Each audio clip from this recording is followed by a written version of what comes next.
बड़ी मुश्किल से हम यहाँ पे पहुंचे और ये बाकायदा एक ममनू जगह है जिसके अंदर से हमारे लोकल गाइड हमें लेके आई हैं।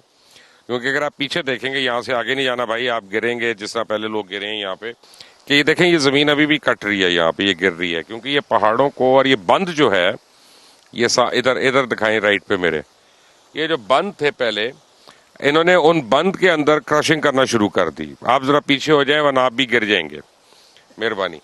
और उनके अंदर क्रशिंग करना शुरू कर दी। नतीजा ये हुआ कि ये सारा पानी कट गया और जब इस पानी में चढ़ाव आया और ये उसको सह नहीं सका उसके वजन को। और ये मैं आपको जो दिखा रहा हूँ चीज, ये मेरा क्लेम है कि पाकिस्तान क्या किसी ने अभी तक ये नहीं देखी चीज।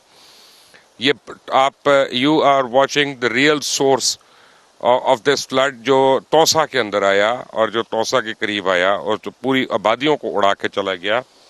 कि जो स्टोन क्रशर्स लगे हुए हैं ये आपको नजर आ रहे हैं वहां पे, कि उनसे उन्होंने ये बंद ही काट दिए और इन बंद को काटने की वजह से ये सारा पानी जो निकल, और ये जमीन जिसपे आप खड़े हैं ये भी किसी वक्त गिर सकती है अब, क्योंकि पानी इतना कट रहा है। पानी यहाँ पे ये इतना डेंजरस हुआ हुआ है। ये जिन इलाके से हम गाड़ियां लेके आए हैं वो भी जरा डेंजरस हुआ हुआ है। इस वक्त वापसी पे कोशिश करेंगे कि हम फोन पे फुटेज बना लें, क्योंकि वरना ये लोग हमें करने नहीं देंगे, कि आपको क्रशर्स दिखाएं जो एक्चुअल अभी भी लगे हुए हैं वहां पे। यानी लोग मर गए, बस्तियां उजड़ गई, लोगों के घर तबाह हो गए, बेसरो सामानी के आलम में है। लेकिन अल्हम्दुलिल्लाह ये कारोबारी जिंदगी जो है ये नहीं रुक रहा है इनका।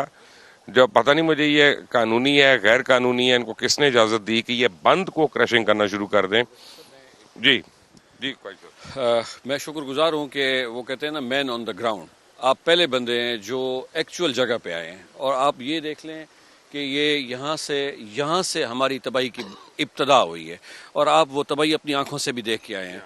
हुआ ये है कि यहाँ पे इंतज़ामिया ने इनके ख़िलाफ़ आवाज़ बुलंद करने वालों पे, मंगरोठा के लोगों के ऊपर पहले FIR दर्ज की हैं कि आप लोगों ने अपने हक़ के लिए आवाज़ क्यों उठाई है। आप ये अंदाज़ा लगा लें कि लोगों ने इस चीज़ की निशानदेही, लोगों ने इस चीज़ की प्रोडिक्शन आज से 6 महीने पहले कर दी थी।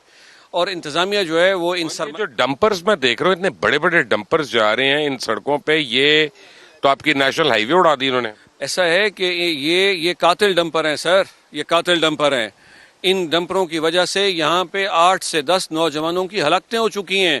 और जब उन डंपर्स के और उनके रुथलेस किस्म की ड्राइविंग के खिलाफ जब लोगों ने एहतजाज किया तो लोगों के ऊपर फिर FIR दर्ज होना शुरू हो गई कि आपको यहाँ पे अपने हक के लिए आवाज़ उठाने का हक नहीं है।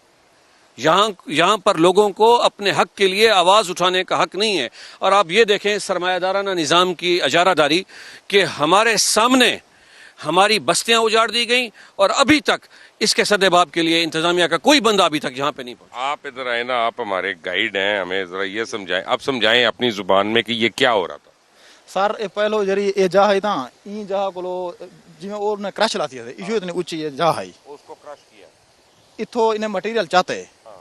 मटेरियल चाह के देने ए जरा ही रकबा है जरा संगाड़ी दे पिछो है ये सामने संगाड़ा दर्रा है उठाई ऊ जा कोलो पानी कट लाए पानी अंदरो आए जेले ई तलाब दे विच आए जिथा डंपर खने ता डंपरे कोलो पानी सीधा मोटे तो गए शहर दो मोटे शहर तो गए पिछे इन्हें क्रश ले एक ए मेहरबानी सर ओदे कीती है इथा आगे कट लेने जेरी वजह कनो मोटे तो पानी वाला मजीद ज्यादा नहीं आया हुन पूरा जरा संघड़ नाला है वो ई जाद उते आया खड़े।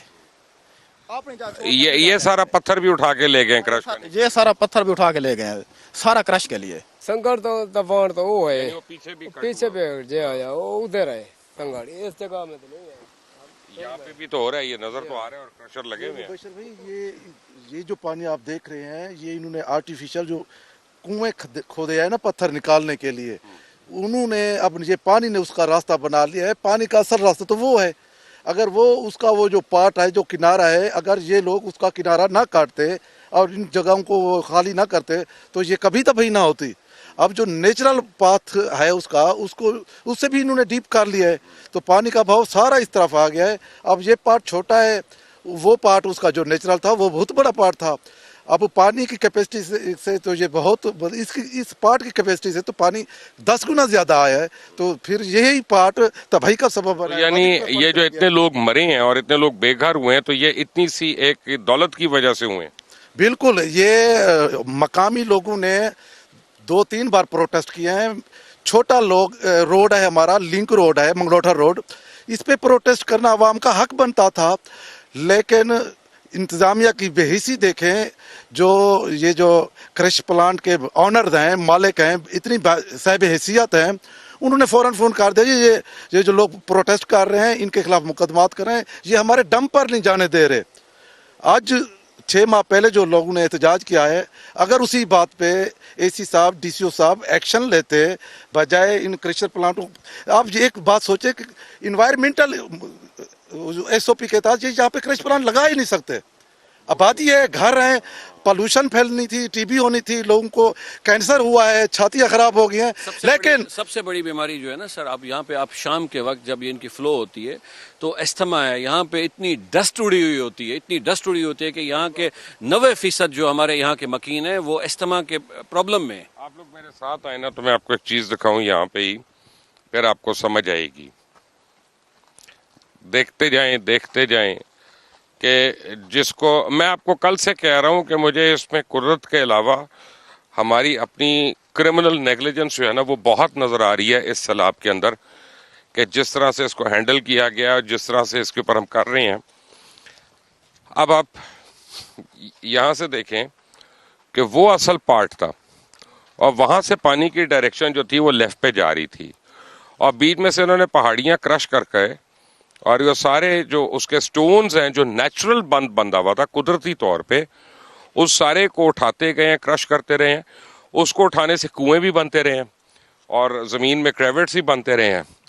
और वो देखें राइट पे आपको क्रशिंग प्लांट्स नज़र आएंगे और डंपर्स उनके साथ लगे हुए हैं कि ये वहाँ पे जा रहे हैं और ये यहाँ से निकालते रहे। अब हुआ क्या, जब पहला रेला आया पानी का उस साइड पे तो वो उसकी अब सह नहीं सका, उसकी मार नहीं सह सका, रेले ने तोड़ के पानी ने अपनी जगह यहाँ से बनाना शुरू कर दी और यहाँ से निकलता हुआ ये बस्तियों के अंदर जाना शुरू हो गया। इतने बड़े जुल्म की बात चंद टकों की खातिर। बाकी बातें हैं, ठीक है, सब बारिश भी ज़्यादा हुई है, कोई इसमें दो राय नहीं है, बारिश भी ज़्यादा हुई है लेकिन हमने 2010 के सैलाब में भी कवर किया था, ख्वाजा साहब उस वक्त भी इत्तेफाक से हमारे साथ थे। और 2010 के सैलाब में हमने देखा था हाईवेज डूबी हुई थी, सड़कें डूबी हुई थी और सारी फील्ड्स के ऊपर पानी था, शहरों के अंदर नहीं था, बस्तियों के अंदर नहीं था। इस बारी हमें कोई डीजी खान की हाईवे जो है वो पानी के अंदर नहीं मिली है, कोई सड़क पानी के अंदर नहीं मिली है। इस वक्त हमें सारी बस्तियां जो हैं वो पानी से मुतासिर नजर आई है और जिस बस्ती के अंदर से हम गुजर के आ रहे हैं उसकी हर दुकान का पिछला हिस्सा उड़ गया, उसके हर घर का पिछला हिस्सा उधड़ गया और इतनी मैस लेवल पे तबाही हुई है कि जिसका बयान करना मुमकिन नहीं है। मेरा नाम मुबश्शिर लुकमान है। एक आपको मैं बात बताऊं कि कुदरती आफत है, ज़रूर है, लेकिन यह हमारी अपनी कोताही और क्रिमिनल नेग्लिजेंस इसमें बहुत ज़्यादा है। इस सैलाब में अगर अब भी लोगों के ऊपर पर्चे नहीं होने और अब भी ये क्रिमिनल एलिमेंट, हम तो आपको वीडियो दिखा रहे हैं, अगर इन क्रिमिनल एलिमेंट्स के ऊपर चार्जेस नहीं लगने या किसी न किसी सियासी जमात के यानी सपोर्टर्स होने की वजह से या फाइनेंसर्स होने की वजह से इन्होंने बच जाना है, तो फिर ये सोचें कि इस मुल्क का क्या होगा। सोचना आपका काम है, हमारा काम दिखाना तो आपको दिखा दिया।